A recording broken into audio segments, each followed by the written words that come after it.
ঠিক বলছো আপু, এদের উচিত শিক্ষা দেওয়া দরকার। না আপু, আমি এইবার আমার মানে আইনের দ্বারস্থ হইতে হবে, এছাড়া আমার আর কোনো ওয়ে নাই।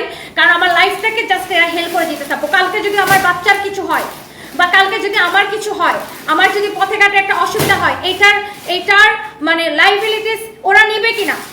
হ্যাঁ, সো আমি এখন আর অসহ্য হয়ে যেতেছে আপু। এইটা যদি সে সবার পিছনে লাগবে, যখন তাকে কিছু বলবে তখন সে হচ্ছে যে মানে সে বলবে আমি তো কিছু জানি না।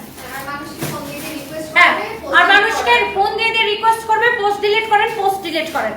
মানে আমি খুবই অসহ্য হয়ে যেতেছে। মানে আমার নামে এইসব ফেক ছবি বানায়া, ফেক স্ক্রিনশট বানায়া, মানে ওরা কি প্রমাণ করতে চাইতেছে? দেশের মানুষকে কিছু বুঝে না বলেন?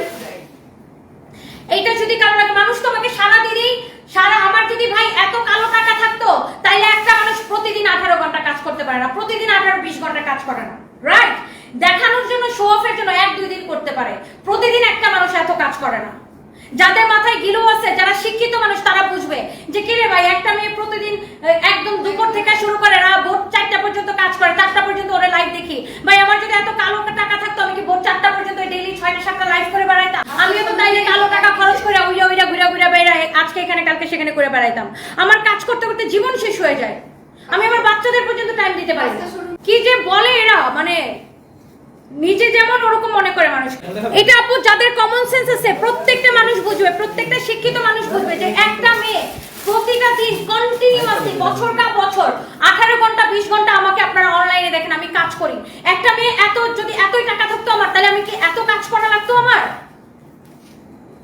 মানে কাজ করে কি এটা মুখের কথাটাই? মানে আমার জীবনটা এটা শেষ করে দিতেছে আপু।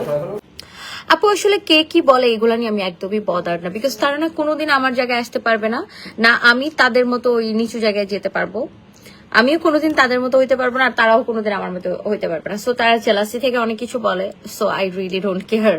আমি অলওয়েজ জানেন আমি সারাটা জীবন সবসময় আমার কাজের উপরে অনেক বেশি ফোকাস থাকে। সো কে কি বললো আমার এগুলা দিয়ে কিছু যায় আসে না। ওই মহিলা কি করছে সেটা আমার জানার দরকার নাই। তাকে আমার অডিও আপলোড দিতে বলেন, আমার জন্য লিগ্যাল স্টেপ নিতে আরো বেশি সুবিধা হবে।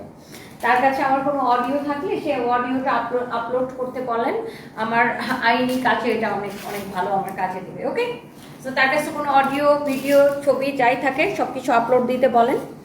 আমার আর কষ্ট করে কোনো এভিডেন্স খোঁজা লাগবে না, এভিডেন্স আমার হাতে রেডি থাকবে। জাস্ট তাকে সবকিছু আপলোড করতে বলেন, অডিও, ভিডিও, ছবি যা যা থাকে সবকিছু আপলোড করতে বলেন, তাহলে আমার আর কষ্ট করে হচ্ছে যে এভিডেন্স খোঁজা লাগবে না। ওকে, আমি ড্রেস রিলেটেড কমেন্টগুলো অনলি পড়বো, আদার্স কোনো কমেন্ট আমি পড়বো না। ওকে, ড্রেস রিলেটেড কোনো কমেন্ট থাকলে সেটা আমাকে বলেন।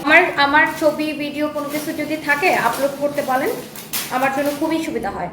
অ্যাক্ট্রেসে আমার শুধুমাত্র আমার প্রোডাক্ট রিলেটেড কোনো কমেন্ট থাকলে জাস্ট আমার প্রোডাক্ট রিলেটেড কমেন্ট করেন। ওকে, আদারওয়াইজ অন্য কোনো কমেন্ট আমি চাই না। উর্মি আক্তার চৌধুরী, চাল শেষ হয়ে গেছে, চাল কেনা মাঝে মাঝে পারছে। আপু এনাফ ইজ এনাফ, অনেক করে ফেলছে, বেশি করে ফেলছে, যা করছে তা অনেক বেশি হয়ে গেছে। এইবার আমি আর মানে এটার একটা মানে দেশের মধ্যে তো আইন আছে, এবার একটা মানে একজন মানুষকে নিয়ে বা একজন পাবলিক ফিগারকে নিয়ে এইভাবে অনলাইনে নোংরামি করা যায় কিনা, বা এইভাবে পোস্ট দেওয়া যায় কিনা, বা এভাবে মিথ্যাচার করা যায় কিনা, বা এভাবে আমার নামে ফেক আইডির স্ক্রিনশট বের করা যায় কিনা, বা আমার হাজব্যান্ডের ডিরেক্ট ছবি পোস্ট করে আমাকে ডিরেক্টলি পোস্ট করে এগুলো করা যায় কিনা। দেশের মধ্যে তো অবশ্যই আইন আছে।